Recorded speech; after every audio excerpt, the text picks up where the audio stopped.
ይህ የኢትዮጵያ ቴሌቪዥን ነው።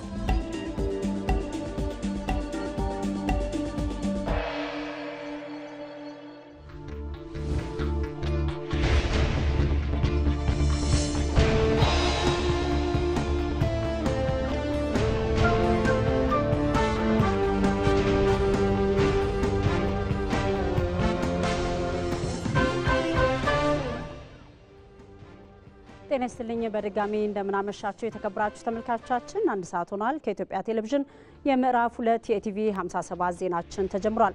አልጋነሽ ተጋነኝ አበይት ርዕሶቹን አስቀድማለሁ። በቤንሻንጉል ጉሙዝ ክልል በ2017-18 የምርት ዘመን ከ1.6 ሚሊዮን ሄክታር መሬት በላይ መሳ በዘር ለመሸፈንና 55 ሚሊዮን ኩንታል ምርት ለመሰብሰብ መታቀዱን ርዕሰ መስተዳድር አሻድሊ ሐሰን ገለጹ።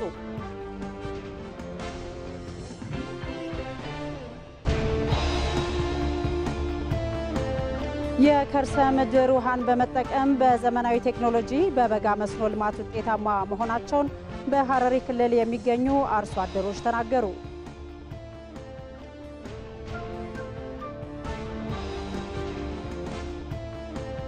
የማክሮ ኢኮኖሚ ማሻሻያው የናይጄሪያ ባለሀብቶች በኢትዮጵያ በኢንቨስትመንት የመሰማራት ፍላጎት መጨመሩ ተገለጸ።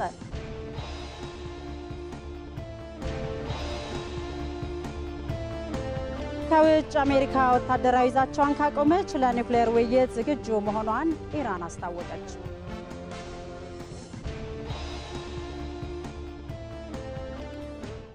አብራችን ቆዩ። በቤንሻንጉል ጉሙዝ ክልል በ2017-18 የምርት ዘመን ከ1.6 ሚሊዮን ሄክታር መሬት በላይ ማሳ በዘር ለመሸፈንና 55 ሚሊዮን ኩንታል ምርት ለመሰብሰብ መታቀዱን ርዕሰ መስተዳድር አሻድሊ ሐሰን ገለጹ። በክልሉ የ2016-17 9ኛ ዙር የግብርና ዘርፍ የምክክር መድረክ ተካሂዷል። ጀማል አህመድ ዝርዝር አለው። በቤንሻንጉል ጉሙዝ ክልል በመጪው የ2017-18 የመኸር ምርት ዘመን ውጤታማ የግብርና ልማት ስራዎችን ለማከናወን ከወዲሁ እየተሰራ ይገኛል። በክልሉ ግብርና ቢሮ አዘጋጅነት 9ኛው ዙር የግብርና ልማት ምክክር መድረክ በአሶሳ ከተማ ተካሂዷል። በመድረኩ የተገኙት የቤንሻንጉል ጉሙዝ ክልል ርዕሰ መስተዳድር አቶ አሻድሊ ሐሰን እስካሁን በክልሉ በተከናወኑ ዘርፈ ብዙ የግብርና ልማት ስራዎች የተሻሉ ውጤቶች ስለመመዝገባቸው ጠቁመዋል። ከማሳ ዝግጅት ጀምሮ ላሉ የእርሻ ስራ ሂደቶች የተለየ ትኩረት ተሰጥቶ በቅርበት ከመከታተልና ከመደገፍ ጎን ለጎን ለአፈር ለምነት አስተዋጽኦ ያላቸው የተፈጥሮ ማዳበሪያ ግብዓቶች እንዲጠቀሙ ለማስቻል በተደረጉ ጥረቶች ምርታማነት ከባለፉት ጊዜያት በተሻለ ደረጃ ከፍ ለማድረግ ተችሏል። በተለይ በሌማት ትሩፋትና በሌሎች ሀገራዊ ኢኒሼቲቮች ክልሉ ተስፋ ሰጪ ውጤት ማስመዝገቡንም ርዕሰ መስተዳድሩ ገልጸዋል። በተለይ በሌማት ትሩፋት፣ በአረንጓዴ አሻራ፣ በስንዴና በሩዝ ምርት ልማት ዘርፍ ተፈጸሙና የተገኙ ለውጦች የበለጠ ተጠናክሮ ሊቀጥሉ የሚገባቸው ናቸው። የሜካናይዜሽንና የግብርና ግብዓቶችን የማሟላት ስራዎች ሲሰሩ መቆየታቸውን ያወሱት ርዕሰ መስተዳድሩ በቀጣዩ የ2017-18 የመኸር ምርት ዘመን 55 ሚሊዮን ኩንታል ምርት ለመሰብሰብ መታቀዱንም ገልጸዋል። በቀጣዩ ምርት ዘመን ያሉን ሁሉ አቅሞች ተጠቅመን 1.6 ሚሊዮን ሄክታር መሬት በዘር በመሸፈን 55 ሚሊዮን ኩንታል ምርት ለመሰብሰብ ያስቀመጥነውን እቅድ ለማሳካት በምርት ዘመኑ ደግሞ 75 ሚሊዮን ችግኝ ለመትከል የጣልነውን ግብ ለማሳካት ጥረት ማድረግ ይጠበቅብናል።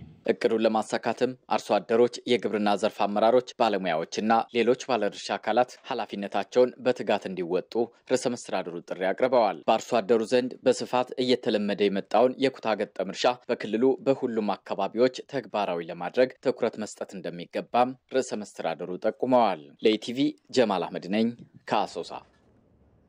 የኢትዮ ግሪክ የቢዝነስና ኢንቨስትመንት ፎረም በግሪክ አቴንስ ተካሂዷል። በሮም የኢትዮጵያ ኤምባሲና በሄሌኒክ ሪፐብሊክ የኢትዮጵያ ቆንስላ ከሄሌኒክ አፍሪካ ንግድ ምክር ቤት ጋር በመተባበር ያዘጋጀው የኢትዮ ግሪክ የንግድና ኢንቨስትመንት ፎረም ላይ የሄሌኒክ ሪፐብሊክ የውጭ ጉዳይ ሚኒስቴር ተወካዮች፣ የተለያዩ የመንግስት ተቋማት፣ የኢትዮጵያና የግሪክ የንግድ ማህበረሰቦች አባላት እንዲሁም የኢትዮጵያና የግሪክ የንግድ ማህበረሰብ አባላት ተሳትፏል። በሮም የፌዴራል ኤምባሲ ምክትል የሚስዮን መሪ አቶ አሰፋ አብዩ በመፍከቻ ንግግራቸው ኢትዮጵያ ያላትን ሰፊ የንግድና ኢንቨስትመንት አማራጮች በማጉላት ከቅርብ ዓመታት ወዲህ በአፍሪካ ፈጣን ኢኮኖሚ እያስመዘገበች ያለች ሀገር መሆኗን አጽንኦት ሰጥተው የግሪክ ኩባንያዎች በኢትዮጵያ ኢንቨስት እንዲያደርጉና የኢትዮጵያ ምርት እንዲገዙ አበረታቷል። በመቀጠልም የኢፌዴሪ የውጭ ጉዳይ ሚኒስቴር ተወካይ ወይዘሮ ወርቅአፈራው አክሊሉ ኢትዮጵያ ተግባራዊ ያደረገችው ሀገር በቀል የማክሮ ኢኮኖሚ ፖሊሲ ለውጭ ባለሀብቶች የፈጠረውን ምቹ ሁኔታ አጽንኦት ሰጥተው በኢትዮጵያና በግሪክ መካከል ያለውን የንግድና ኢንቨስትመንት ግንኙነት ለማጠናከር ያለውን ምቹ ሁኔታም ገልጿል። በተያያዘ የኢትዮጵያ ኢንቨስትመንት ኮሚሽን ምክትል ኮሚሽነር አቶ ዳጋቶ ኩምቤ በፎረሙ ኢትዮጵያ ያላትን ልዩ ልዩ የኢንቨስትመንት አማራጮች በማጉላት የውጭ ኢንቨስትመንትን ለማበረታታት የተዘረጉ የሕግ ማዕቀፎችን፣ አሰራሮችን፣ ማበረታቻዎችን በመዘርዘር ገለጻ ሰጥተው ውይይት ተካሂዷል። የኢትዮጵያን የንግድና ኢንቨስትመንት እምቅ አቅምና እድሎችን በማስተዋወቅም በኢትዮጵያና በግሪክ ኩባንያዎች መካከል የቢ28 በውይይቶችና የመጀመሪያ ደረጃ ስምምነቶችን በማድረግ ፎረሙ በተሳካ ሁኔታ ተጠናቋል።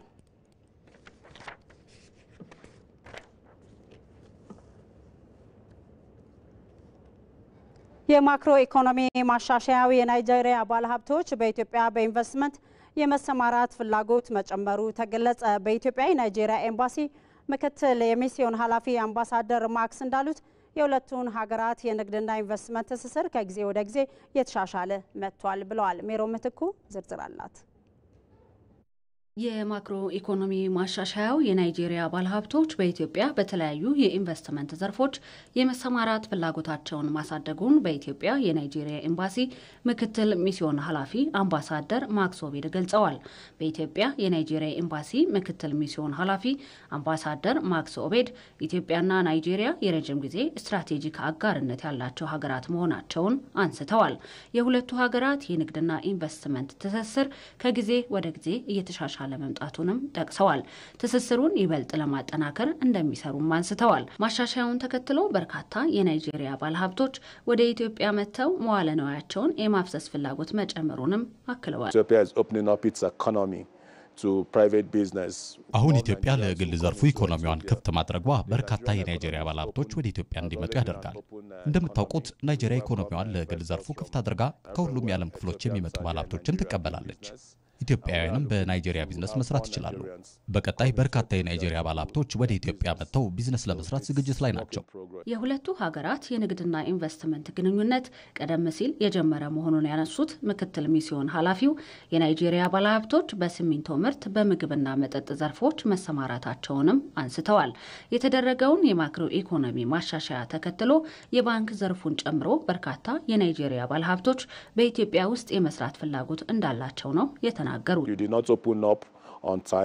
ኢትዮጵያ ኢኮኖሚዋን ለግል ዘርፉ ክፍት ባደረገችበት ጊዜ እንኳን ዳንጎቴ፣ ሊፕከን ኦይል እዚህ ስራ ጀምረዋል። ነገር ግን በርካታ ባለሀብቶች መምጣት እየፈለጉ ትርፋቸውን ይዘው መውጣት አለመቻላቸው ነበር ወደ ኋላ ያስቀራቸው። አሁን ግን በመንግስት የተደረገው ማሻሻያ ከናይጄሪያ ታዋቂ ባንኮች ጭምር ወደ ኢትዮጵያ መምጣት ይፈልጋሉ። ምክንያቱም አሰሪ ፖሊሲ አለ። እንደ ምክትል አምባሳደሩ ገለጻ ሁለቱ ሀገራት በአፍሪካ በርካታ የህዝብ ቁጥርና ግዙፍ ኢኮኖሚ ያላቸው ናቸው። ሀገራቱ በቀጣይም በጋራ ጥቅም ላይ የተመሰረተ ግንኙነታቸውን የበለጠ በማጠናከር በአፍሪካ የመሪነት ሚናቸውን ይወጣሉ ብለዋል። ሀገራቱ የብዝሃ ባህል፣ ሃይማኖትና ቋንቋ ባለቤት መሆናቸውን ጠቅሰው የኢትዮጵያ አየር መንገድም በሳምንት 3 ቀን ወደ ናይጄሪያ የሚያደርገው በረራ የህዝብ ለህዝብ ግንኙነቱን የበለጠ ለማጠናከር ወሳኝ ሚና አለው ብለዋል። በቀጣይ ግንኙነታችንን የበለጠ እናጠናክራለን። ሁለቱ ሀገራት በአፍሪካ ታዋቂ ናቸው። የህዝብ ቁጥራቸውን በጣም ብዙ ነው። በቀጣይ በጋራ ጥቅም ላይ የተመሰረተ ጠንካራ የሁለትዮሽ ግንኙነት በመፍጠር በአህጉሪቱ ጠንካራ ሀገር እንሆናለን። ከኢትዮጵያ ጋር የተለያየ ባህልና እምነት ያለን ሀገራት መሆናችን ተመሳሳይ ያደርገናል። በቀጣይ ይህን ግንኙነት በማሳደግ በጋራ ለማደግ እንሰራለን። ኢትዮጵያና ናይጄሪያ የዲፕሎማሲ ግንኙነታቸውን በይፋ የጀመሩት እንደ አውሮፓውያን አቆጣጠር በ1964 መሆኑን መረጃዎች ያመለክታሉ። የምዕራፍ 2 የቲቪ 57 ዜናዎቻችን እንደቀጠሉ ናቸው። ኢትዮጵያና ሶማሊያ አልሻባብን በጋራ ለመዋጋት ተስማሙ። በፓኪስታን የኢፌዴሪ ባለሙስልጣን አምባሳደርና ልዩ መልእክተኛ አምባሳደር ዶክተር ጀማል በከር በፓኪስታን የሶማሊያ አምባሳደር ሼክ ኑር መሐመድ ሁሴን ጋር ባደረጉት ውይይት በሁለቱ ሀገራት መካከል ያለውን የሁለትዮሽ የክልላዊና የዓለም አቀፍ ትብብር ለማሳደግ በሚያስችሉ መስኮች ላይ መክሯል። በተለይም አልሻባብን በጋራ ለመዋጋት ተስማምቷል። አምባሳደር ዶክተር ጀማል በቅርቡ በሞቃዲሾ የደረሰውን የሽብር ጥቃት አውግዘው ዛሬም እንደ ትላንቱ ኢትዮጵያ ከሶማሊያ ጋር በወንድማማችነት አብራ እንደምትቆም ገልጿል። አምባሳደር ሼክ ኖር በበኩላቸው ኢትዮጵያ ለሶማሊያ የምታደርገው ያልተገደበ ድጋፍ በጊዜና በተለያዩ የታሪክ ሁኔታዎች የተፈተነ ቢሆንም ሁሉንም ተቋቁሞ አሁንም በወንድማማችነት ላይ የተመሰረተ ግንኙነት መኖሩን ጠቁሟል። ተመልካቾቻችን እዚህ ጉዳይ ላይ ነው የሚቆየው። ተጨማሪ ማብራሪያ እንዲሰጡን እንግዳ ጋብዘናል። እንግዳችን በፓኪስታን የኢትዮጵያ አምባሳደር ጀማል በከር ናቸው። አምባሳደር በቅድሚያ አመሰግናለሁኝ። እስቲ በውይይታችሁ የተነሳ ዋና ዋና ነጥቦች ምን ነበሩ?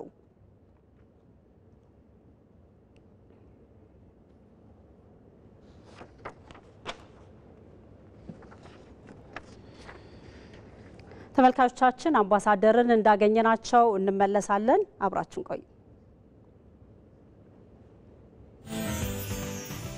ይህ የምትከታተሉት የዛሬቱ ኢትዮጵያ ነገን ዛሬ ፕሮግራማችን ነው። በዚህ በ5 6 7 ዓመታት የለውጡ ግኝቶች የተየለለ ናቸው። መዘርዘር አይቻልም። ከመጋቢት 24 በኋላ የመጣ ለውጦች አንዱ ትርክት ግንባታ ላይ የሰራነው ስራ ነው። አሁን ያለነው ህገ መንግስት የሚሻሻል ህገ መንግስት እንጂ ተቀዶ የሚጣል ህገ መንግስት አይደለም። 4 ኪሎ ቁጭ ብለው አይደለም ወይ በ24 ሰዓት 4 ኪሎ እንግባ ብለው ጫካ ውስጥ ሰራዊት የሚያደራጁት። እንደ ብሔረሰቦች አጋር የተባሉ ሲጠሩ የነበሩ ይሄን ያስቀረ ፓርት ነው። መጋቢት 24 2010 ዓመተ ምህረት በጣም ታሪካዊ ሆነች ቀነችና በጣም ነው ማመሰግናት። ልማት የምናረጋግጠው ዲሞክራሲ የምናረጋግጠው ሰላም የምናረጋግጠው በህገ መንግስትና በህገ መንግስት በኩል ነው።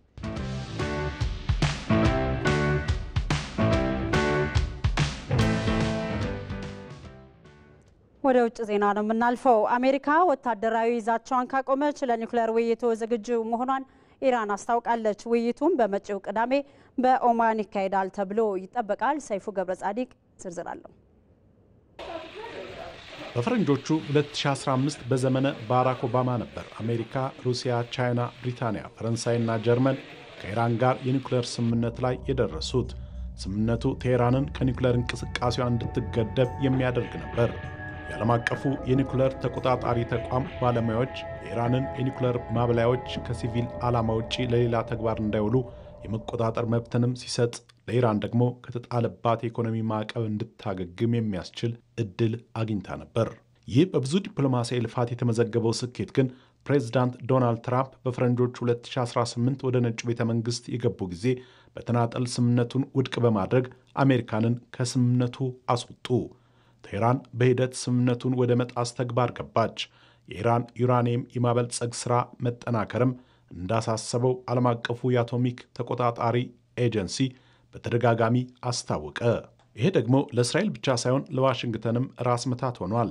ትራምፕ ያኔ አዋጭ አይደለም ብለው ያፈረሱትን ስምምነት ነው አሁን ከቁልፍ አጀንዳዎቻቸው አንዱ አድርገው የተነሱት። ከኢራን ጋር ቀጥተኛ ውይይት አለን። በመጪው ቅዳሜ ይካሄዳል።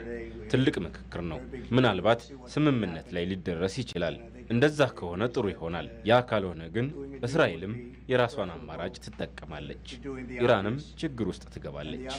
በኦማን በመጪው ቅዳሜ ከሚካሄደው የኢራን ኒውክሌር ተኮር ውይይት ዓለም አቀፉ ማህበረሰብም በጎ ውጤት እንዲኖረው ነው የሚሻው። በዋሽንግተንና ቴህራን መሃል ሊደረግ በታቀደው ውይይት ዙሪያ የኢራን የውጭ ጉዳይ ሚኒስትር አባስ አራክቺ ወዳጅ ካሏቸው ሀገራት የሩሲያና የቻይና አቻዎቻቸው ጋር በሞስኮ መክረዋል። በትራምፕ ዛቻ አዘል ማስጠንቀቂያ ዙሪያ አስተያየታቸውን የተጠየቁት አራክቺ አሜሪካ ወታደራዊ ማስፈራሪያዋን ካቆመች ሀገራቸው ለኒውክሌር ውይይቱ ዝግጁ መሆኗን ነው ያስታወቁት።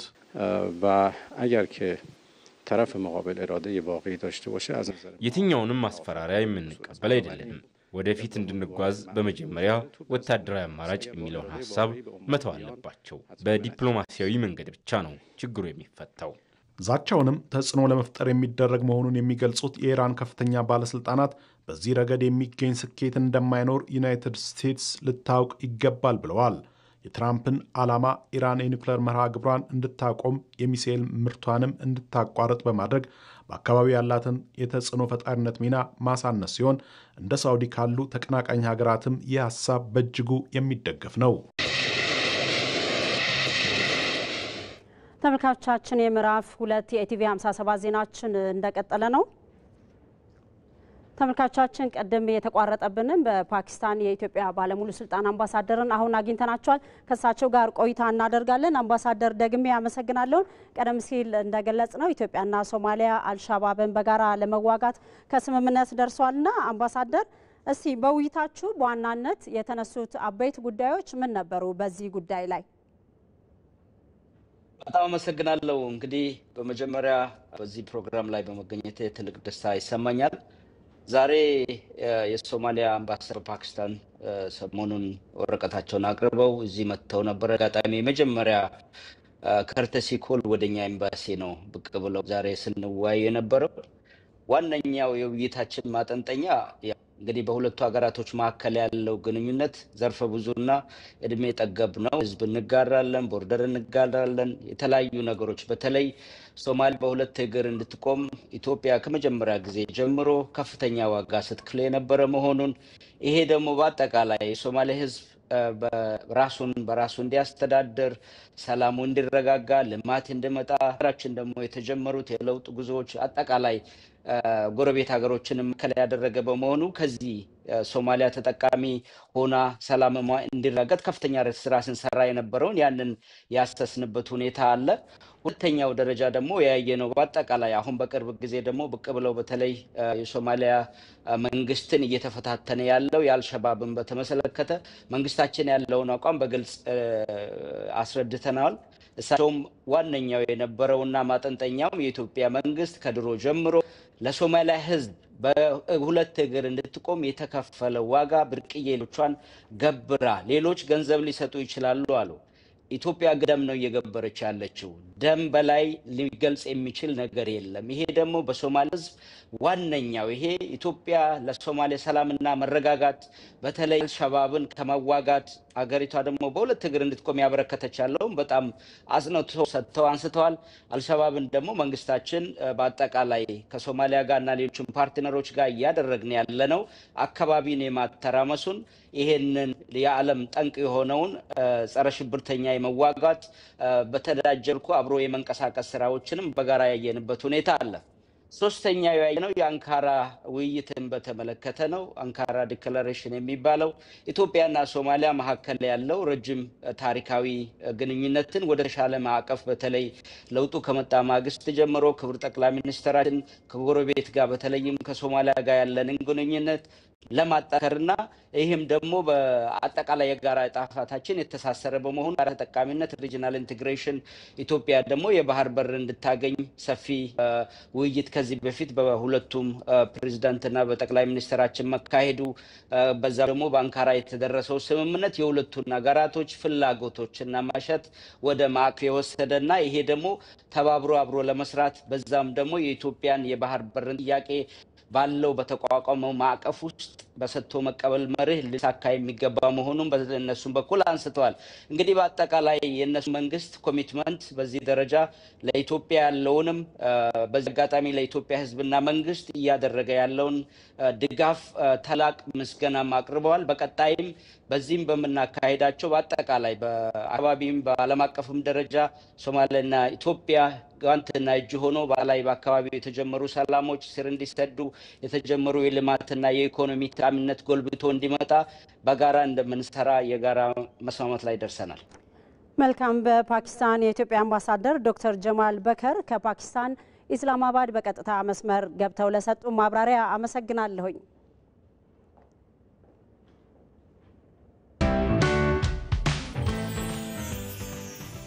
ይህ የምትከታተሉት የዛሬቱ ኢትዮጵያ ነገን ዛሬ ፕሮግራማችን ነው። በዚህ በአምስት ስድስት ሰባት ዓመታት የለውጡ ግኝቶች የትየለሌ ናቸው፣ መዘርዘር አይቻልም። ከመጋቢት 24 በኋላ የመጣ ለውጦች አንዱ ትርክት ግንባታ ላይ የሰራነው ስራ ነው። አሁን ያለነው ህገ መንግስት የሚሻሻል ህገ መንግስት እንጂ ተቀዶ የሚጣል ህገ መንግስት አይደለም። 4 ኪሎ ቁጭ ብለው አይደለም ወይ በ24 ሰዓት 4 ኪሎ እንግባ ብለው ጫካ ውስጥ ሰራዊት የሚያደራጁት። እንደ ብሔር ብሔረሰቦች አጋር የተባሉ ሲጠሩ የነበሩ ይሄን ያስቀረ ፓርት ነው። መጋቢት 24 2010 ዓ.ም በጣም ታሪካዊ ሆነች ቀን ነችና በጣም ነው የማመሰግናት። ልማት የምናረጋግጠው ዲሞክራሲ የምናረጋግጠው ሰላም የምናረጋግጠው በሕገ መንግስትና በሕገ መንግስት በኩል ነው።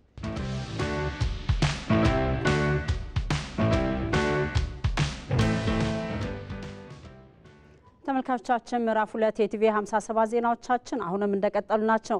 የቢዝነስ መረጃዎችን የምንሰማበት ሰዓት ላይ ደርሰናል። ባልደረባችን ወይንሸት ደጀኔ ስቱዲዮ ተገኝታለች። እንዴት አመሸሽ ወይንሸት? እንዴት አመሸሻል? ምን እንጠብቅ?